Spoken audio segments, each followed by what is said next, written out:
बात कर रहे हैं कि स्वेलन लिम्फ नोड, जिसको क्या बोलते हैं, लिम्फ नोड इनलार्जमेंट। ठीक, तो लिम्फ नोड इनलार्जमेंट से पहले मैंने आपको बताया कि लिम्फ नोड्स की जो लोकेशन है वो बॉडी में कहाँ कहाँ।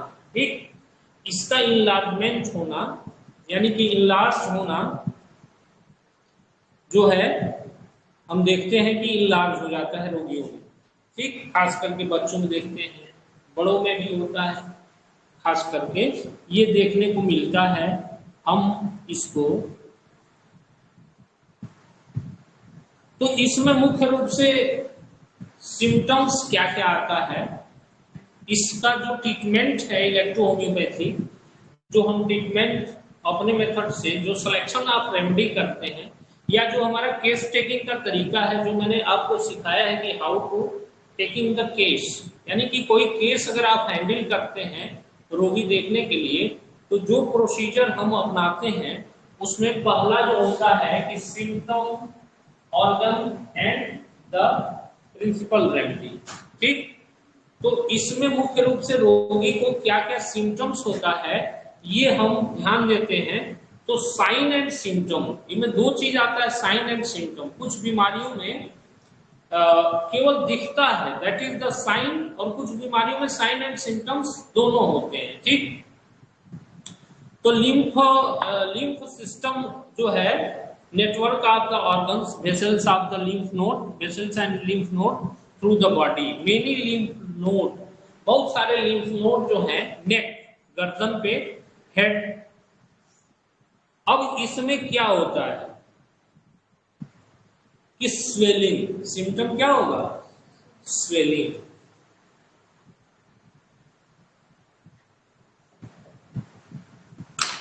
इनलार्जमेंट।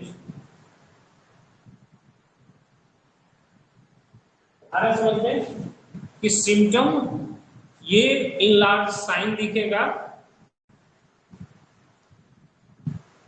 एंड टेंडरनेस, टेंडरनेस,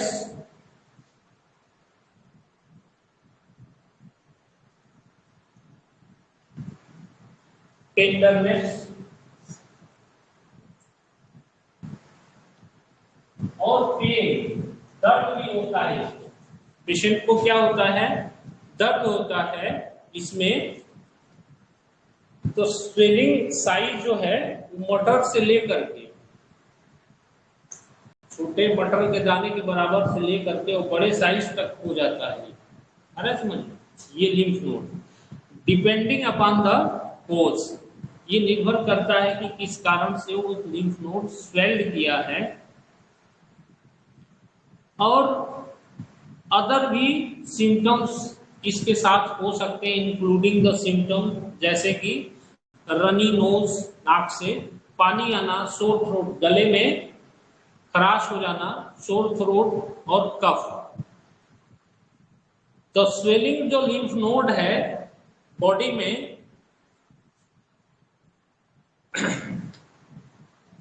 वो मुख्य रूप से ये हमने सिम्टम्स आपको बताया कि क्या क्या होता है, अलग अलग तरीके के। कभी कभी इसमें फीवर भी आ जाता है, बच्चे को फीवर भी हो जाता है, बुखार भी देखने को मिलता है। ठीक, बुखार भी होता है। तो ये नॉर्मली होता है, फिर ठीक हो जाता है, इसमें कोई दिक्कत नहीं होती है कि नॉर्मली ये जो है होता है, ठीक हो जाता है। अब इसकी चिकित्सा अगर आपको करनी है, खास करके कैसे इलेक्ट्रोहोम्योपैथी में हम करेंगे, तो इसमें आपका ऑर्गन्स क्या होगा, लिम्फ नोड। ठीक, और यहां पे क्या हुआ है, दो प्रकार की प्रक्रिया ठीक करना है। तो दो प्रकार की प्रक्रिया है, एक तो स्वेलिंग हुआ है, उसमें सूजन आ रहा है समझ में, स्वेल्ड कर गया स्वेलिंग, और एक क्या है, इनलार्ज, साइज बढ़ गई, स्वेलिंग नहीं है, इनलार्ज साइज हो गया। तो अब ये जो है हम इलेक्ट्रो होम्योपैथी में जो ठीक करना है, तो फर्स्ट सिम्टम्स हमने बता दिया आपको, और आर्गन हमें डिटेक्ट करना है। ठीक, अब आते हैं कि ये कारण क्या क्या हो सकते हैं, यानी कि प्रिंसिपल रेमेडी। कारण में हम विचार करते हैं कि रोग होने के पीछे कारण क्या है, तभी तो ठीक कर सकते हैं रोगी को। अगर हम कारण दूर नहीं करेंगे तो रोगी को ठीक नहीं कर सकते हैं। तो हमारे वहां जो ये मैंने आपको बता दिया है कि लिम्फ नोड कहां कहां सिचुएट होती है, लोकेशन कहां कहां होता है। ठीक, अब इसमें जो है मुख्य रूप से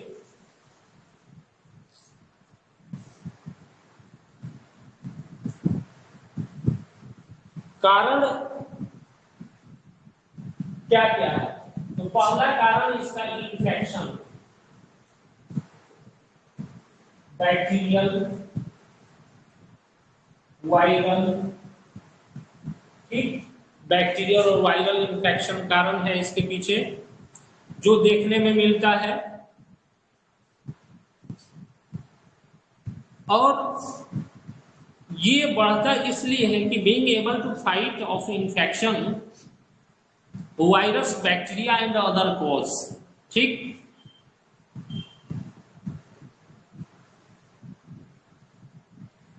और ये खास करके जो इलाज होता है, ये मुख्य रूप से ये गर्दन, ये जो हमारा पार्ट है, और जो एक ग्रोइन का एरिया है। ठीक है, तो कई बार ये कारण जो है दांतों में इन्फेक्शन, डेंटल इन्फेक्शन की वजह से भी ये स्वेल कर जाती है, सूज जाती है, विभिन्न प्रकार के। और सबसे मेन इसको समझिए तो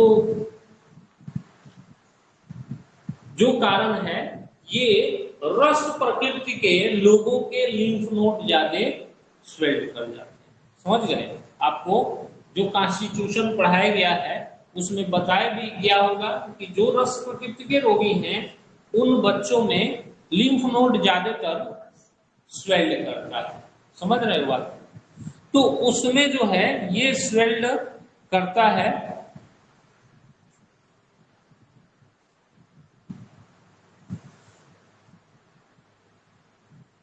और भी बहुत सारी बीमारियां हैं जिसमें जो है इंटरनल बीमारियां जो शरीर के, जैसे HIV में इम्यून सिस्टम की बीमारी में भी लिम्फ नोड स्वेल्ड करता है।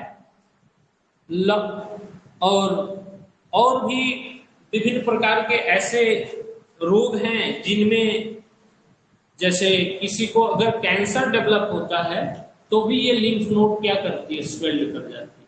कैंसर होने पर भी लिम्फ नोड स्वेल्ड कर जाती है। तो अगर हमें चिकित्सा करनी है इस लिम्फ नोड की, तो इलेक्ट्रो, मतलब कारण मैंने आपको बता दिया कि infection is the most important cause इसका, कि कोई न कोई इन्फेक्शन है या शरीर में रस प्रकृति की इम्बैलेंसी हो गई। समझ गए? खास करके आप पढ़ेंगे कॉन्स्टिट्यूशन को तो उसमें बताया गया है कि ऐसे व्यक्तियों को ज्यादा होता है जो रस प्रकृति के व्यक्ति हैं, उनमें रस की जो वेरिएशन है वो होती है, उसके वजह से चीजें देखने को मिलती है। अब जैसे मान लो टॉन्सिलाइटिस होता है तो भी ये स्वेल्ड कर जाता है। टॉन्सिलाइटिस होने पर फोड़ा हो जाए, मान लो कहीं फोड़ा होता है तो ये स्वेल्ड कर जाती है। वहीं मान लो अगर जंघे पे फोड़ा अगर होता है तो ये ग्रॉइन के बगल जो लिम्फ नोड है वो स्वेल्ड कर जाती है हमेशा। देखो यहाँ कोई फोड़ा हो जाए तो यहाँ स्वेल्ड कर जाएगी। अरे समझो, दांत में कोई प्रॉब्लम है तो स्वेल्ड कर जाएगी। तो ये आपको पता लगाना होगा कि द स्वेलिंग कोज कारण क्या क्या है। अरे समझो, कभी कभी ये इसकी स्थिति जो है खराब भी हो जाती है, कभी कभी ये पक भी जाता है। समझ गए बात को? कभी कभी इसमें पकने की भी कंडीशन आती है। हम देखते हैं कि कभी कभी पकने की भी कंडीशन आ जाती है इसमें। ठीक, तो सिंपल रूप में अगर इसको ठीक करना है तो हमारी दवाई क्या हो सकती है, क्या दवाई हम यूज कर सकते हैं? इसको इलेक्ट्रो होम्योपैथी में कंप्लीट ठीक कैसे किया जा सकता है, तो इसमें आता है कि हम एक्सटर्नल यूज करें। एक्सटर्नल, तो एक्सटर्नल में जो लगाने के लिए हम यूज करते हैं इसमें वो दवाई होती है कि एक्सटर्नल हम लगाने के लिए जो दवाई यूज करें, तो एक्सटर्नल में हम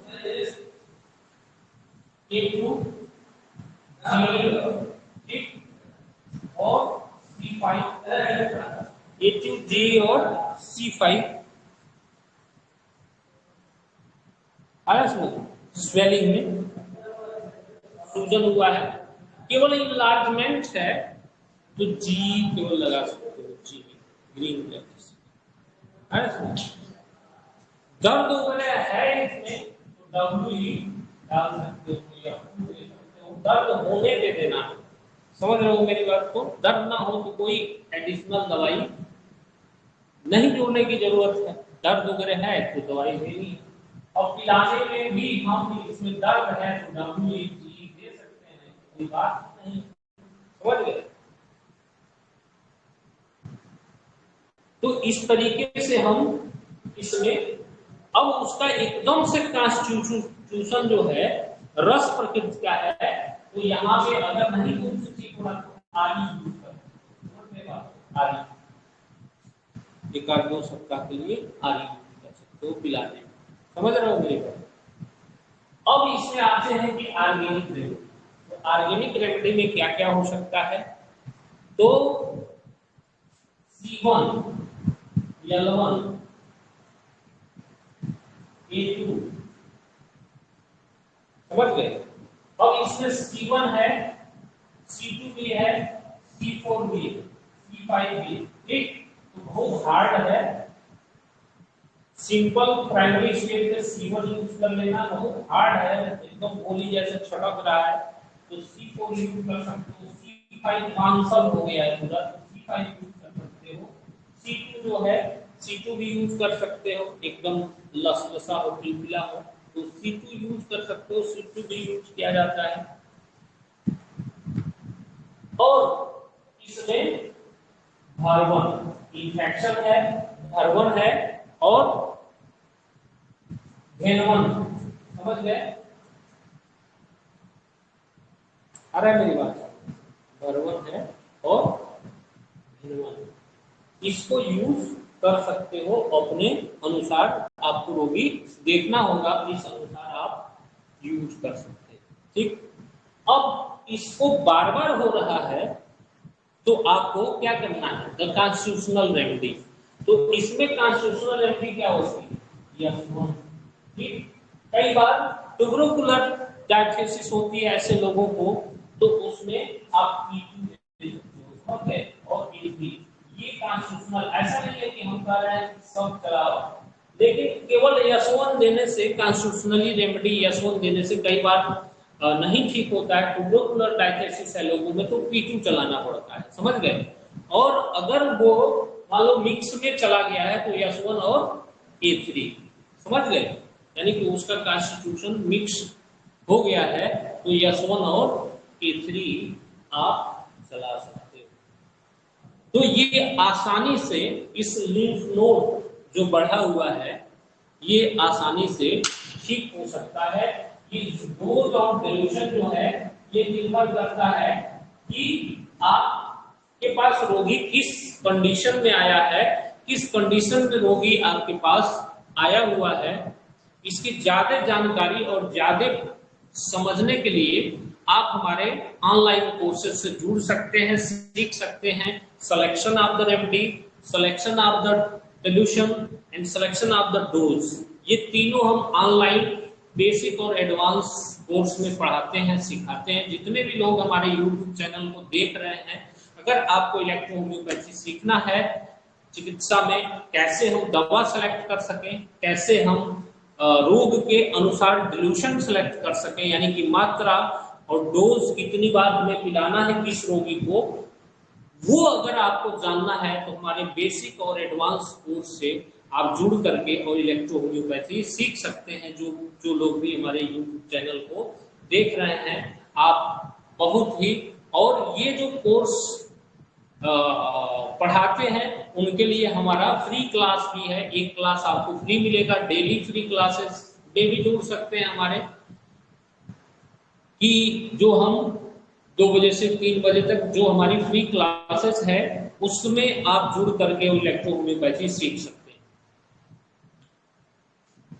तो ये चिकित्सा है, इसकी लिम्फ नोड कैसे ठीक कर सकते हैं, हम अपनी इलेक्ट्रोहोम्योपैथी से कैसे इसको ठीक किया जा सकता है, सिलेक्शन आप रेमेडी कैसे करते हैं। तो ये चिकित्सा है लिम्फ नोड की। इस तरह से हम सभी प्रकार के रोगों की चिकित्सा हम सिखाते हैं अपने कोर्सेज में। आप जहां से भी हो पूरे भारत से आप हमारे ऑनलाइन ट्रेनिंग प्रोग्राम में जुड़ सकते हैं, इलेक्ट्रोहोम्योपैथी आसानी से सीख सकते हैं। और आप चिकित्सा कार्य में कहीं भी परेशान हैं चीजों को लेकर के, तो आप सीख करके और इलेक्ट्रोहोम्योपैथी कर सकते हैं। धन्यवाद।